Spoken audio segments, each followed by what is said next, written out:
Boa tarde, meus amigos, boa tarde a todos. Estamos todos nós aqui reunidos, né, para mais uma tarde, já chegando à noite, de estudos.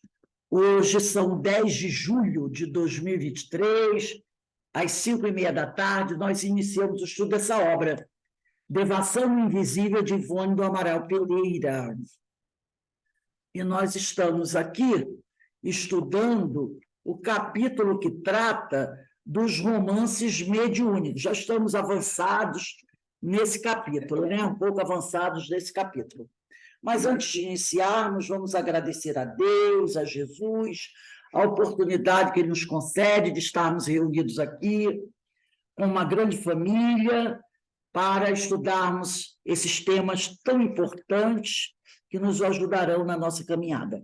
Que a tua paz, Senhor, nos envolva sempre, que Francisco de Assis derrame sobre nós o seu amor, o seu carinho, para que todos nós possamos nos sentir fortalecidos e empenhados na busca pela nossa renovação moral. Te pedimos também, ó Pai, que abençoe todos aqueles nossos irmãos em sofrimento, aqueles nossos irmãos que se encontram desalentados, os nossos irmãos do Nordeste que estão passando por dificuldades muito grandes, muito sofrimento por causa das fortes chuvas, estão se abatendo por várias cidades da região nordestina. Muitos estão desabrigados, Senhor. Alguns companheiros desencarnaram, que esses nossos irmãos possam ser amparados. Assim, Senhor, envolvidos por essas vibrações que vêm do alto, te pedimos amorosamente que nos permita dar por iniciado o nosso estudo da tarde de hoje. Graças a Deus. Bem, meus irmãos, nós vamos começar aqui nesse parágrafo, onde a Ivone diz assim: dentre outros médiuns de que temos notícia, além de nós mesmos, pois esses fatos não são muito comuns, convirá destacar Francisco Cândido Xavier, por ser o mais popular e o mais acreditado no conceito geral. Confessa ele que, ao receber da entidade espiritual Emmanuel o livro Paulo e Estevão, assistiu deslumbrado à cena da aparição do Nazareno a Saulo de Tarso na estrada de Damasco. Quadro fluídico criado pela palavra espiritual. Gente, imagina isso. O Chico, né? O Chico aqui assistindo, né? Deslumbrado, que para qualquer um ficaria deslumbrado, a cena da aparição de Jesus a Saulo de Tarso na estrada de Damasco. Que coisa linda deve ter sido esse momento, né? Assistir aquela cena. Já pensou, Menezes? Você assistir, poder pintar, ficar com aquela cena na sua mente e depois você conseguir transmitir o que você viu para uma tela? Olha que coisa maravilhosa, né? Então, diz aqui, quadro fluídico criado pela palavra espiritual, vibração mental, poder do pensamento e da vontade sobre os fluidos existentes no universo. Do autor da obra, que a está ditando psicograficamente e a qual se converteria na mais bela obra pelo espaço concedido aos homens. Olha só que maravilhosa. Então, a obra Paulo Estevão é a mais bela obra, né, concedida pelo espaço aos homens, depois da codificação da doutrina espírita. Então, eu trouxe aqui para a gente, né, para a gente ler junto, esse momento, essa cena, que, para mim, falar dela só é muito pouco. É muito pouco. Então, nós vamos juntos, eu gostaria que todos aqui unissem seus pensamentos, para que todos nós possamos juntos, nesse momento agora, ler essa passagem, porque, com certeza, ao lermos essa passagem poderá o quê? Se formar na nossa mente, através da leitura. Vamos lá juntos? A gente vai ler e cada um vai formar na sua mente esse quadro fluídico, tá? Porque, como ele diz aqui, quadro fluídico, a Ivone fala, criado pela palavra espiritual, vibração mental, poder do pensamento e da vontade sobre os fluidos existentes no universo. Vamos fazer tipo assim, como o pessoal fala, né? Como se fosse uma grande corrente, uma grande vibração, todos nós juntos, vibrando na leitura desse texto, formando esse quadro mental, né? Que ela diz aqui, que é a segunda mais bela obra, que a primeira é a codificação da doutrina. Então, está aqui. Paulo Estevão, Francisco Campos Xavier, pelo Espírito Emmanuel. Recordava os amigos, vamos todo mundo concentrar, tá, gente? Recordava os amigos mais eminentes e em nenhum deles encontrou qualidades morais semelhantes às daquele jovem pregador do caminho. Então, Saulo está recordando os amigos que ele tinha, e nenhum desses amigos, né, que ele, como doutor da lei, possuía, ele encontrou qualidades morais semelhantes a de Estevão, que era o jovem pregador do caminho, que afrontara a sua autoridade político-religiosa diante de Jerusalém em peso, desdenhando a humilhação e a morte, para morrer depois, abençoando-lhe as resoluções iníquas e implacáveis. Que força os unira nos labirintos do mundo para que o seu coração nunca mais os esquecesse. A verdade dolorosa é que se encontrava sem paz interior, não obstante a conquista e gozo de todas as prerrogativas e privilégios, entre os vultos mais destacados da sua raça. Enfileirava no pensamento as jovens que havia conhecido no transcurso da vida, as afeiçoadas à infância, e em nenhuma podia encontrar as mesmas características de Abigail, que lhe adivinhava os mais recônditos desejos. Atormentado pelas indagações profundas que lhe assoberbavam a mente, pareceu despertar de um grande pesadelo. Ele estava em viagem a caminho de Damasco, tá? Com seus companheiros. Devia ser meio-dia. Muito distante ainda, a paisagem de Damasco apresentava os seus contornos. Pomares espessos, cúpulas cinzentas que se esboçavam ao longe. Bem montado, evidenciando o aprumo de um homem habituado aos prazeres do esporte, Saulo ia à frente à atitude dominadora. Em dado instante, todavia, quando mal despertara das angustiosas cogitações, sente-se envolvido por luzes diferentes da tonalidade solar.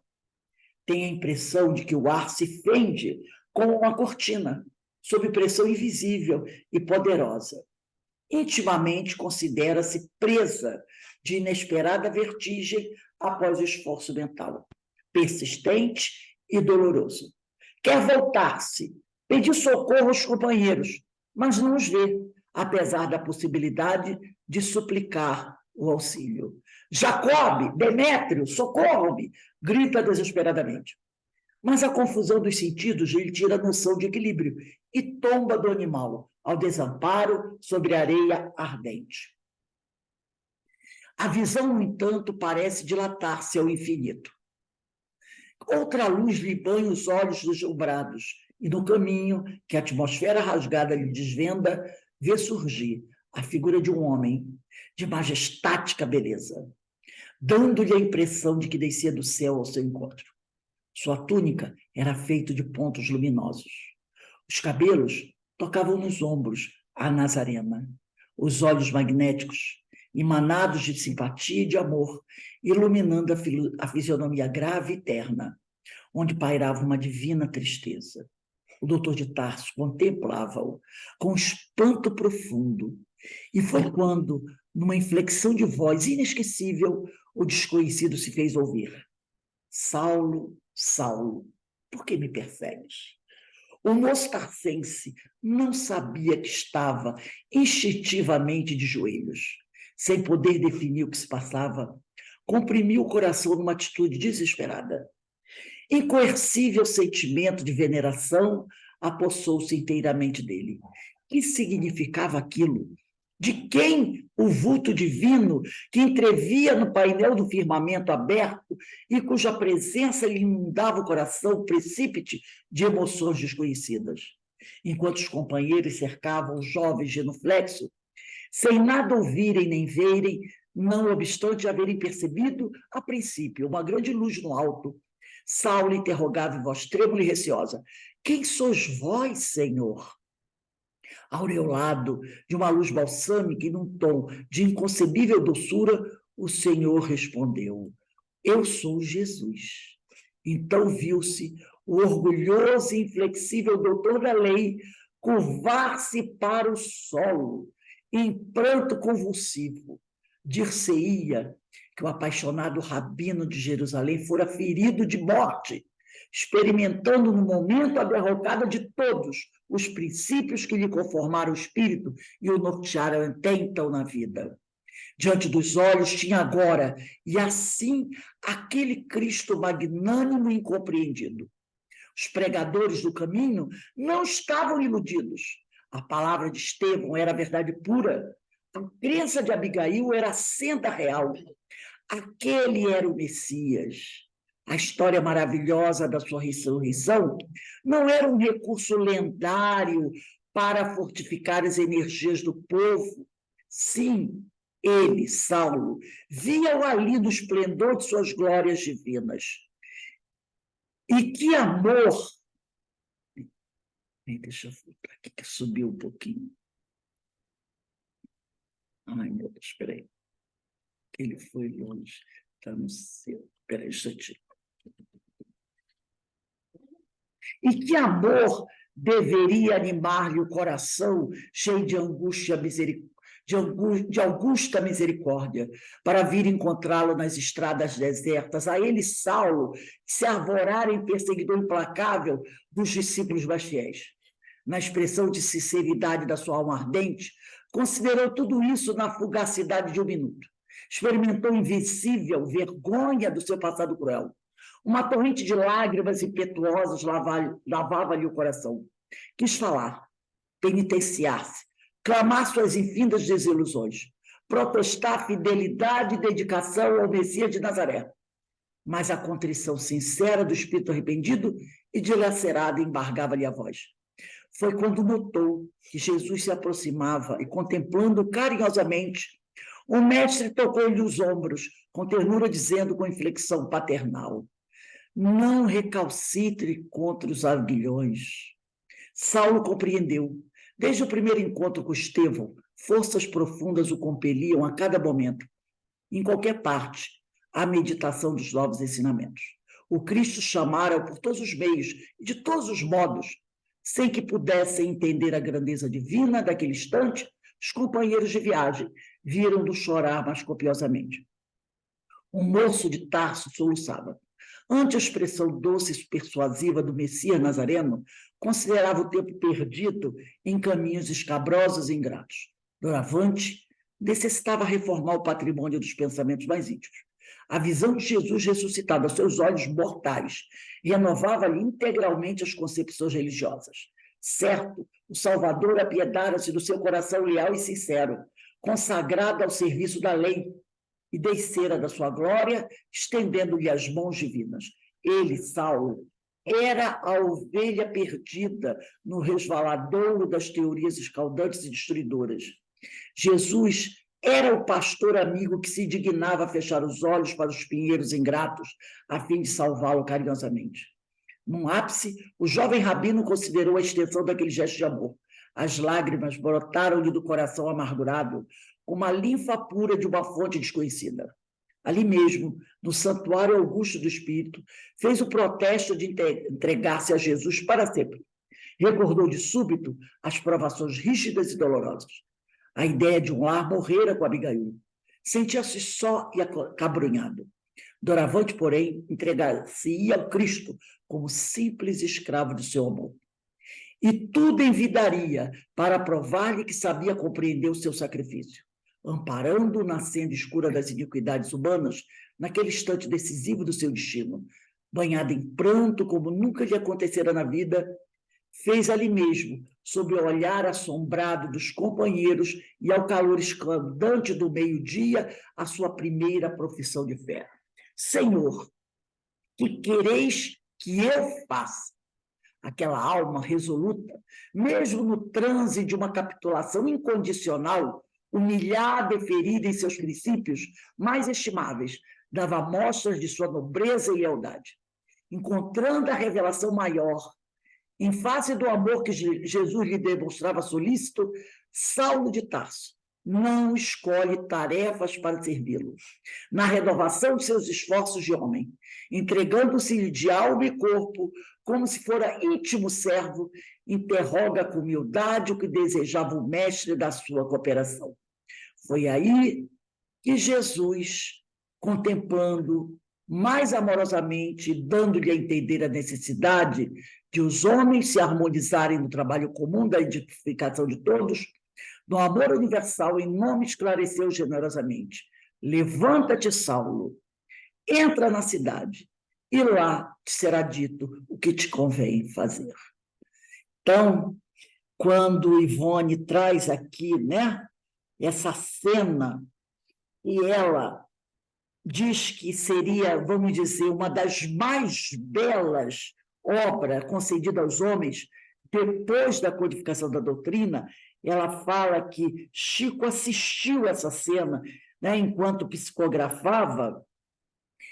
É uma coisa belíssima, né? Porque a gente vai ver aqui Jesus convidando a todos nós, porque ali nós estamos... Saulo nos representa, não é? Saulo nos representa. Então, ele está convidando aquele que infringiu as leis divinas. A primeira lei, o não matarás, não é? Que nós já vimos isso, e a outra, não cometerás perjúrio contra o seu companheiro, né?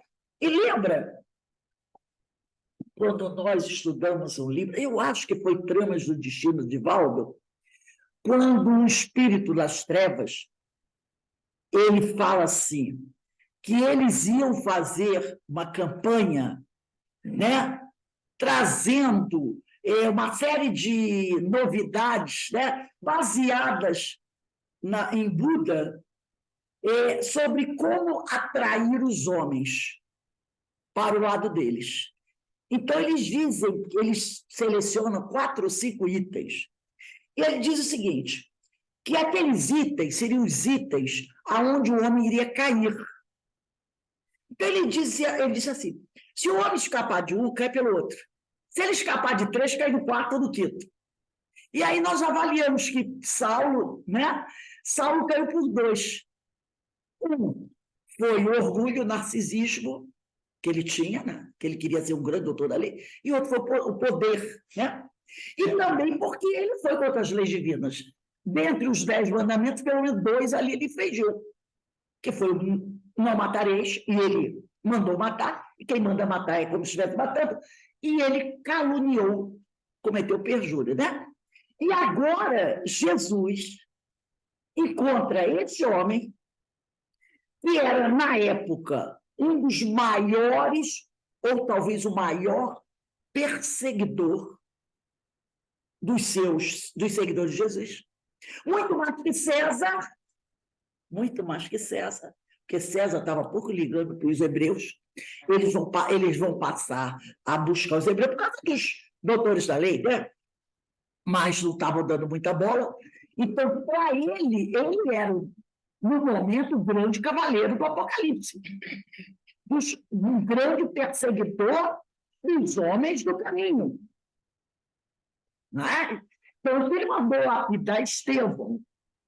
E, no entanto, Jesus escolhe esse homem, tantos outros que seguiram Jesus, não foi?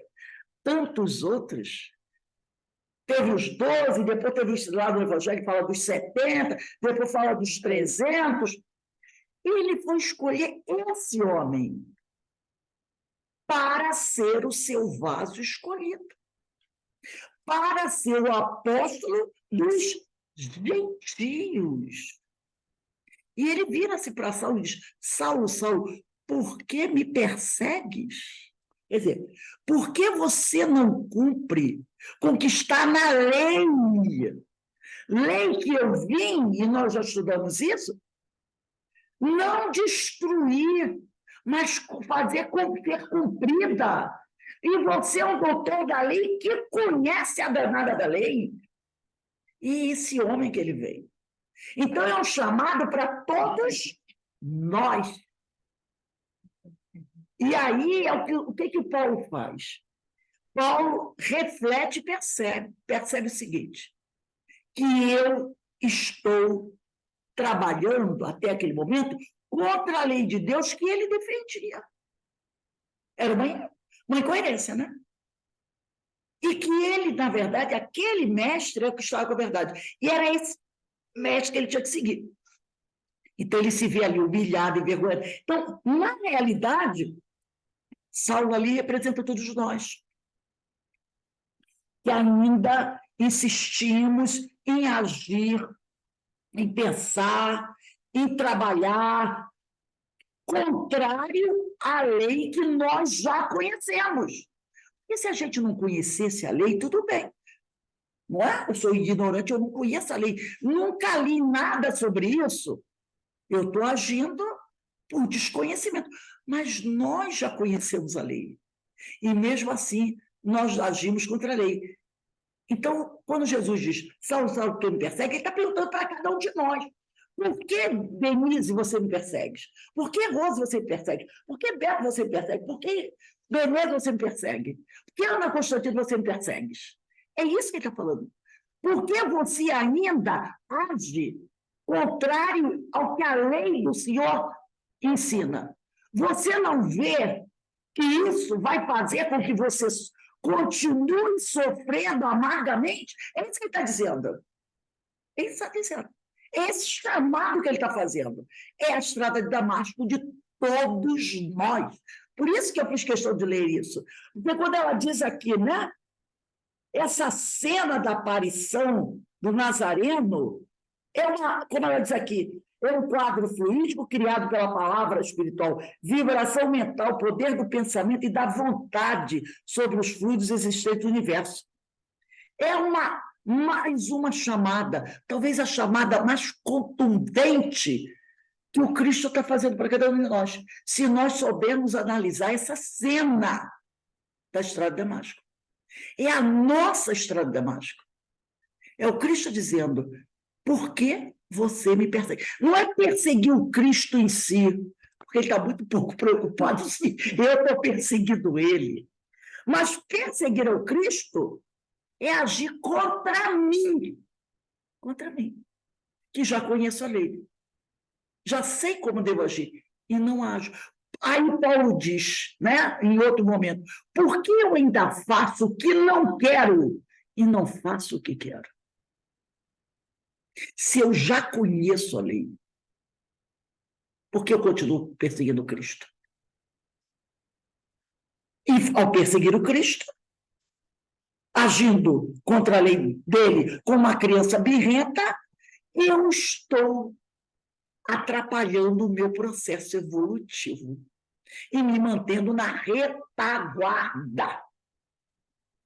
E quando você está na retaguarda, caminhando, fugindo de algo que é das dores do passado, os últimos são os mais fáceis de serem apanhados, não é verdade? Claro, porque os inimigos vêm atrás. Quem está na última fila está andando devagar. É mais fácil de ser alcançado do que quem está na frente. É só para a gente parar para pensar. Então, vou voltar aqui com a nossa Ivone Mamael Pereira, que nos proporcionou mais um momento de reflexão. Comovido, o médium não suporta tanta grandeza patenteada à sua visão. Abandona o lápis, ela está falando do Chico, tá? Interrompendo o ditado. Quer dizer, a psicografia, né? Prostra-se de joelhos e chora as mais sublimes lágrimas que seus olhos conheceram. Então, realmente, um momento sublime, né? Para o Chico, para qualquer um de nós. Aliás, é comum o médium se emocionar ante as belezas que a sua visão se rasgam em cenas indescritíveis. Quando muito concentrado no trabalho, favorecido por um ambiente feliz e afastamento completo das coisas deste mundo, ele se dá ao labor do ditado mediúnico. Muitas vezes nós mesmos, porque ela era uma médium psicógrafa, né? Muitas vezes nós mesmos temos interrompido nossos trabalhos ante o encantamento da sutil beleza espiritual com que nossos guias nos mimoseiam, a fim de nos entregarmos ao pranto feliz e comovido que o mundo ainda desconhece. Parece que o médium, em tais ocasiões, tem as suas sensibilidades gerais elevadas ao máximo, pois se não vibrar uníssono com o autor da obra, não conseguirá realizar o feito. Então, o médium tem que estar na perfeita sintonia com um amigo espiritual que está ditando a obra, para ele poder captar ao máximo tudo que o espírito está passando para ele, né? Daí o porquê de um instrumento mediúnico obter obras de poucos autores. Reparem, vou prestar atenção bem aqui, né? Pois o trabalho é sempre melindroso, quer dizer, delicado e difícil, exigindo o máximo de qualidades harmoniosas de um e de outro, tais como amor à causa. Então, o médium tem que estar muito compenetrado da certeza da ligação dele com o evangelho e com a doutrina. Vontade, pureza de intenções, humildade, paciência, perseverança, desinteresse de toda e qualquer natureza. Não pode estar pensando assim, será que esse livro vai ser um sucesso? Será que vai vender bem nas livrarias? Sabe, esses tipos assim de pensamentos? Mormente o desinteresse monetário, olha aí. Renúncia e até mesmo espírito de sacrifício, o que deixa entrever não ser fácil ou encarnado, assim comungar tão intensamente com entidades elevadas de espiritualidade. Então, é um trabalho difícil para o médium. Difícil, porque ele tem que abrir mão de uma série de coisas. De uma série de coisas. E a gente sabe, né, avaliando o que a gente já conhece, que, infelizmente, nem todos os médios conseguem vencer essa prova. Alguns, infelizmente, se deixam arrastar por um ou outro tipo de interesse. E aí a coisa não vai bem, né? Existem ditados mediúnicos, mesmo romances, que poderíamos citá-los, considerados imitações por muitos observadores, porque não trazem o característico do estilo literário daquele que espiritualmente concedeu.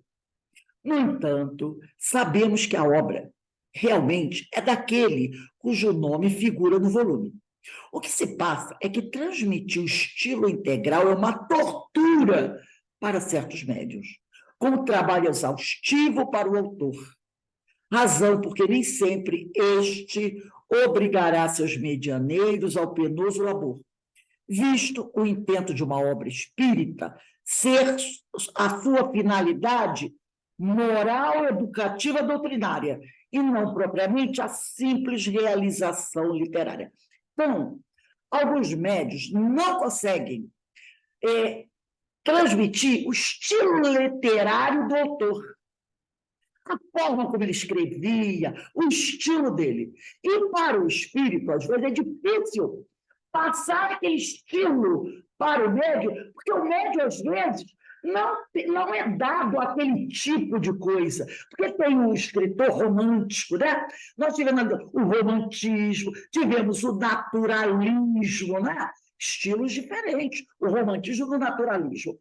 Então, muitas vezes, o médium, dado essa veia romântica, ou não é dada essa veia naturalista, e aí, como o espírito vai fazer o médium que não tem essa veia do romantismo, escrever do estilo romântico, se ele, espírito, era do estilo romântico. A cultura, que o outro não tem, né? Como também um escritor naturalista, que escrevia livros, às vezes, mais, vamos dizer assim, picantes, ou mais uma coisa mais fria, mais crua, né? Como fazer o médium, muito ligado ao romantismo, escrever, mudar o estilo? Ficava muito difícil, para ambos.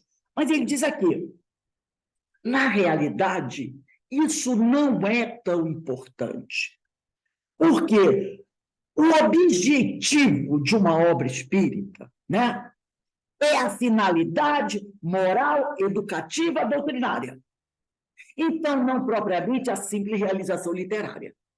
Não é o espírito se realizar conseguindo passar pela a obra por um médium e ver, que beleza, ficou igualzinho quando eu estava encarnado.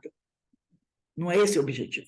O objetivo é ter uma finalidade moral, educativa e doutrinária.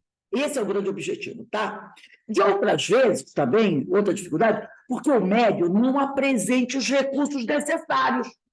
Dá-se uma como tradução do seu pensamento. Ele não tem esses recursos literários. Então, aquela coisa toda romântica, ele traz ali fria para o papel. Você lê, você não sente, né? Aquela coisa descritiva. Você não sente o Você não vibra o você já não é Castro Alves. Não é esse de Castro Alves, não tem nem um escravinho, não tem nem um navio ficando da vida na igreja, não tem nada, no máximo uma canoa. Então, você diz, eu não reconheço ali. Você quer ver uma coisa? Uma vez, há muito tempo, isso deve ter mais de 20 anos, eu estava assistindo uma palestra do Eurípides Barçanufo. E, no encerramento, a médium, a palestrante, não, foi a palestrante, não, ela fez a palestra, e lá de costume de psicografia, enquanto a palestra está acontecendo. Aí terminou a palestra, né? Aí vem a médium e lê uma mensagem. Na hora que ela leu a mensagem, eu falei, isso é Castro Alves na veia. Mas ela não disse o nome. Ela não disse o nome. E lindíssima mensagem. Eu falei, isso é Castro Alves. Aí eu levantei e falei com ela, disse, foi Castro Alves que mandou a mensagem dela. Falou assim, eu não costumo dizer quem foi, não. Eu digo, mas foi Castro Alves. Ela olhou para mim e disse assim, foi Castro Alves. Falei, por quê? Ali ela conseguiu. Quando ele leu assim, eu disse, meu Deus, isso é Castro Alves. Né? Quem já leu algumas obras de Castro Alves? Isso é Castro Alves. E eu fiquei, mas era linda a mensagem. Aí eu perguntei para ela, foi Castro Alves? Ela disse assim, eu não costumo dizer que não. Eu disse, rapaz, foi Castro Alves, que isso é o estilo de Castro Alves. Aí ela falou, foi Castro Alves, sim. Linda, linda a mensagem. Então, às vezes, acontece do médium conseguir passar, mas às vezes não consegue, né? Então, ele diz aqui, o médium recebe o ditado e transmite-o para o papel, empregando sua própria linguagem, o que resulta na desfiguração do estilo literário do escritor comunicante, né? Então, ele transmite empregando a linguagem dele, médium. Não vai descaracterizou, né? Pois é. Não vai passar Castro Alves. Se tratar de literato conhecido na Terra, alguns, devido a tais fatores, adotam o pseudônimo. Tem espíritos que adotam o pseudônimo, né? Encobrindo o próprio nome, até mesmo de seu instrumento, até mesmo do médium. É um espírito, de repente, foi um grande escritor, como Manuel Bandeira, né? Um grande desse aí, Érico Veríssimo, ou um do passado, como Castro Alves, mas aí ele bota aí João Pessoa, ou qualquer coisa assim, né? Ele não dá o nome dele. Nem o médium sabe quem é o verdadeiro autor, né? Todavia, o pensamento foi do escritor e não do médium. E, por isso, a obra deverá ser considerada mediúnica. É mediúnica. Foi um espírito que mandou. Só que ele não assinou o nome dele. Ele assinou outro nome. E nem o médium sabe. Muitas vezes, olha que outro caso interessante, muitas vezes, desde que não se positive o fenômeno espírita, quer dizer, o fenômeno mediúnico, propriamente dito, o médium está ali, e o espírito está falando, e ele está escrevendo, será mais conveniente que tais trabalhos apareçam a público sob o nome do próprio médium. Visto que, destituídos o estilo do escritor conhecido a quem se atribui o trabalho, será difícil provar que, efetivamente, houve o fenômeno mediúnico, muito embora se tenha dado, e assim se contornarão controvérsias e polêmicas muito prejudiciais da doutrina. Se o médium não conseguir transmitir o estilo do autor e botar lá o nome do autor, né? Vamos dizer assim, coloca o nome dele, pode entrar em questionamento. Ah, não foi ele, não. Isso aqui não tem nada a ver com ele. Como é que você botou o nome dele? Então, bota o teu nome, que a espiritualidade não vai ficar chateada. Bota o nome do médium. Bota o nome do médium. Você não vai entrar naquela discussão. Como é que pode ter sido? Como houve com... Humberto de Campos foi outro motivo, mas foram para os tribunais. Foram para os tribunais. Entendeu? Então, aí tem que se tomar cuidado. Tem que se tomar cuidado. Então, se não consegue trazer o estilo do autor, então bota o nome do médium. Não tem problema nenhum. Então, diz aqui. E assim se contornarão controvérsias e polêmicas muito prejudiciais à doutrina. Tal sutileza da faculdade mediúnica opera-se comumente entre alguns escritores. E será então o que chamaremos inspiração. Não obstante, conheçamos tais casos do setor psicográfico também. Então, às vezes, o médium sabe que não foi ele, que foi o espírito. Mas o espírito não quis se apresentar, ele não conseguiu. Ele bota lá, autor, mas bota uma observação, obra inspirada. Ou no prefácio ele vem dizendo, é uma obra, eu já peguei várias, é uma obra de inspiração. Inspirada. Então, ele não está ele está dizendo que foi inspirada. Entendeu? Porque aí... Mas quem escreveu foi ele que escreveu. Né? Foi o espírito. O espírito. Mas ele não identificou, ou não conseguiu transmitir o espírito, ou então o pensamento dele se misturou ao pensamento do espírito, e foi uma obra a duas mãos, então ele bota lá, obra por inspiração, e assina o nome dele, não vai ter problema nenhum. Alguns escritores desencarnados, como Camilo Castelo Branco, que foi um estilista inconfundível, um purista de idioma português, não fazem absoluta questão de que o seu antigo vigor literário se reproduza integralmente por um cérebro mediúnico. Então, Camilo Castelo Branco não faz questão. O que querem é se desincumbir de tarefas. Foi o que ele falou aqui antes. A finalidade da obra espírita é moral, educativa, doutrinária. Se ela atendeu essa função, está tudo bem. Está tudo bem. Então, o que ele está dizendo aqui? O que querem é se desincumbir de tarefas que lhe desanuviem a consciência das sombras dos deslizes do passado. Eu estou conseguindo ajudar as pessoas? Olha a obra Memória de Suicida. Não é de Camilo Castelo Branco? Ele não conseguiu ajudar as pessoas? Tudo bem. Ah, não passou o estilo dele? Não tem problema. Cumpri, estou ajudando. Isso vai me ajudar tanto, né? E com certeza ajudou. Então, eles desanuviam a consciência das sombras dos deslizes passados, reabilitando-se pela literatura de além-túmulo da antiga feição ociosa ou nociva da literatura cultivada no estágio terreno. Ele quer servir ao Senhor. Então, eu estou conseguindo servir. A minha obra, a mensagem que eu estou enviando está ajudando as pessoas no aspecto moral, educativo e doutrinário? Maravilha, maravilha. Tá? Aí ela continua aqui, Ivone. É um resgate, pois que se verificará. Preferentemente, tais escritores tomarão pseudônimo, encobrindo-se do próprio médium, que poderá não guardar o devido segredo. Vai depender do médium, se ele souber. Aí vem o problema para o médium, entusiasmando-se com o próprio feito de que foi o instrumento. Aí entra o quê? a vaidade. Aí o médium pode sucumbir. Se o espírito, né, não quis se manifestar, ele te botou o pseudônimo.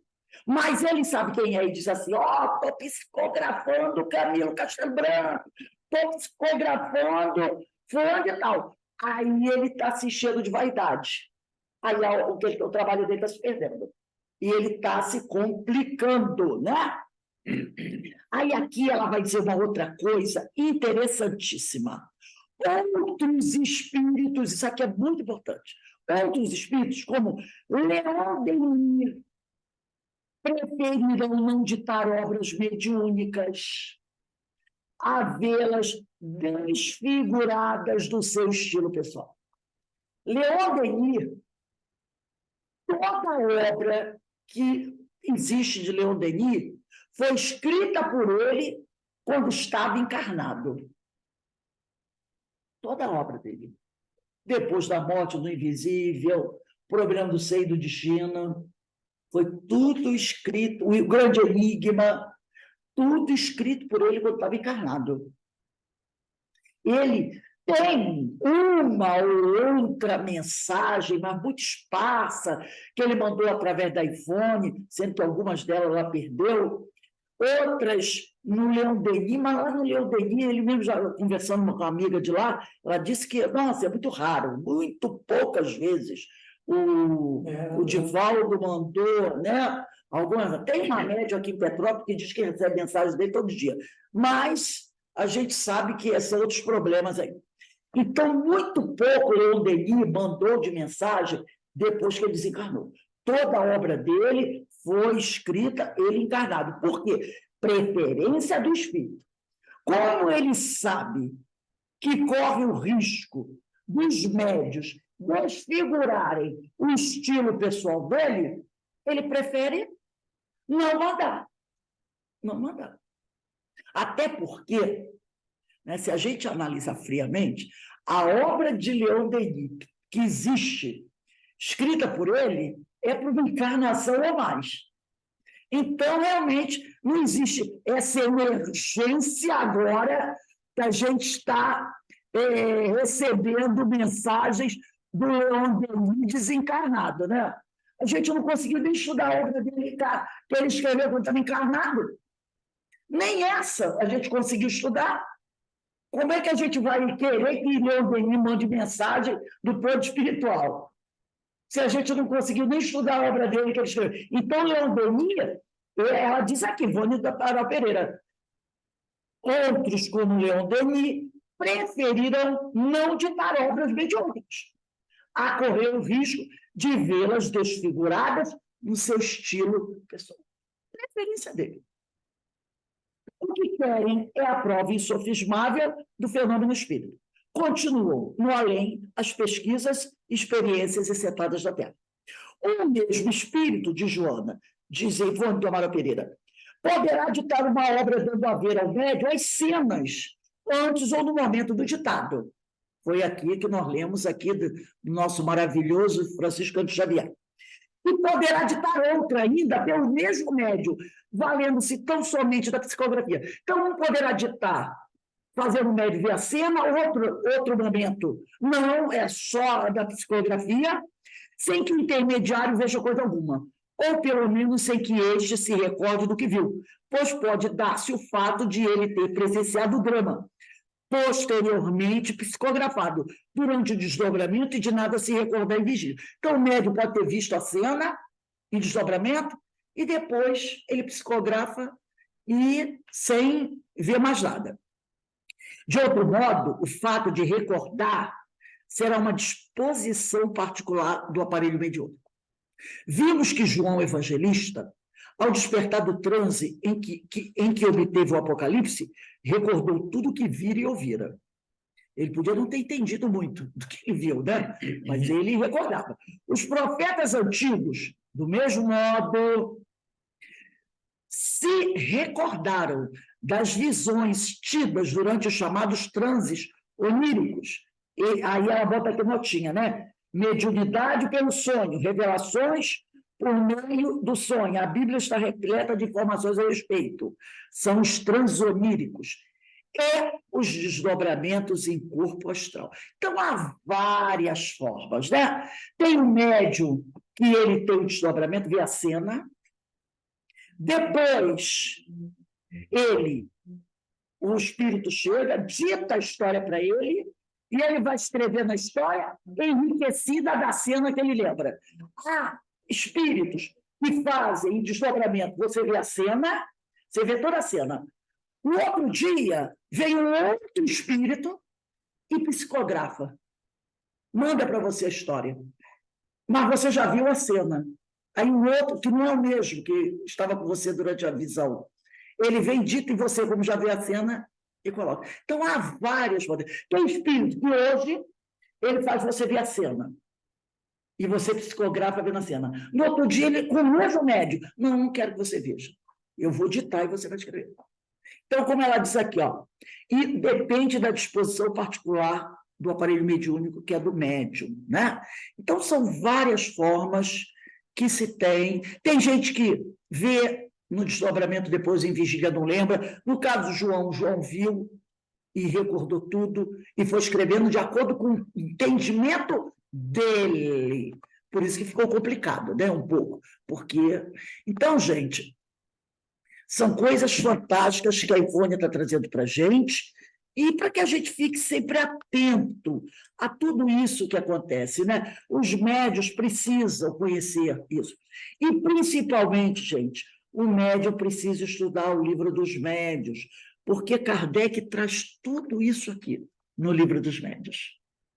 Ele traz tudo isso e a gente precisa estudar o livro dos médios para poder aprofundar tudo isso que a Ivone está trazendo para a gente. Estudando o livro dos médios fica mais fácil o entendimento. Então, semana que vem, dia 17, nós vamos começar nesse parágrafo, do que particularmente nos diz respeito, tá?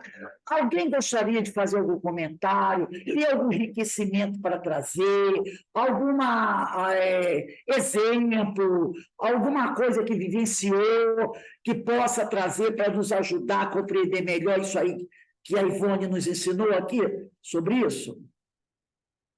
Se tem, esse é o momento para... Me deu vontade de ler Paulo Estevão de novo agora.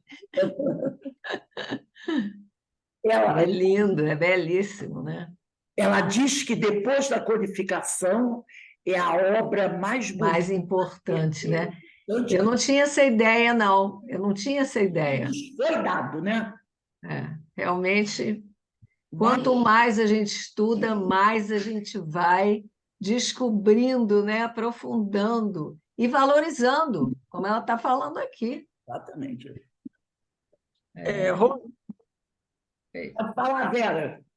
Tem alguns médios que veem essa cena, né? Antes, veem aquela cena, depois eles falam sobre isso. Porque eu vi o trem, estava encostado, não sei o que, não sei o que, não sei o que.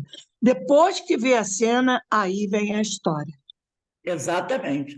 Há várias formas, né? Cada médium tem o seu estilo. Então, isso é muito rico. Isso é muito rico. E é uma oportunidade que a Ivone vai nos dando de conhecer esse meio, né? Que é uma coisa fantástica, como ela vai narrando, e ela tem uma experiência, né? Nossa, mãe do céu. E ela tem essa capacidade de realmente detalhar, como ela fala no início do livro, né? E a minha obrigação é detalhar como a coisa funciona comigo. E ela vai trazendo, né? E vai apresentando. E é muito importante para o médium ter conhecimento disso. Mas, como eu falei, tudo isso aqui tem que estar embasado pelo livro dos médios. Então, quem ainda não estudou o livro dos médios, comece a estudar o livro dos médios, para poder compreender melhor como isso acontece. Porque não dá para entender um médico, principalmente que trabalha, né? Sem ter estudado. Estudado, não é lido. Estudado com muito detalhamento o livro dos médios, porque Kardec disseca tudo isso aí. Nós voltaremos a estudar o livro dos médios em breve, se Deus quiser. Bem, meus irmãos, nós vamos encerrando aqui. Daqui a pouco teremos a nossa palestra pública, vai ser até com a Rosângela, né? Minha irmã que vai trazer aqui, ela vai conversar conosco. O tema é do livro Religião dos Espíritos. Religião dos Espíritos, deixa eu só pegar aqui o tema direitinho, que é tanta coisa que... Oração e Provação, do livro Religião dos Espíritos, de Chico Xavier. Então, eu convido a todos para vocês a estarem conosco para o estudo, para a nossa palestra pública, tá bom? Que Deus nos abençoe, nos fortaleça e que nós possamos continuar incentivados a estudar todas essas maravilhas que a doutrina espírita nos apresenta. E, com certeza, será de muito proveito para todos nós. Um beijinho para quem não vai estar conosco, tá bom? Daqui a pouco a gente se vê. Até já. Até já. Boa noite. Eu vou sair porque eu vou para o estudo do Evangelho. Boa noite.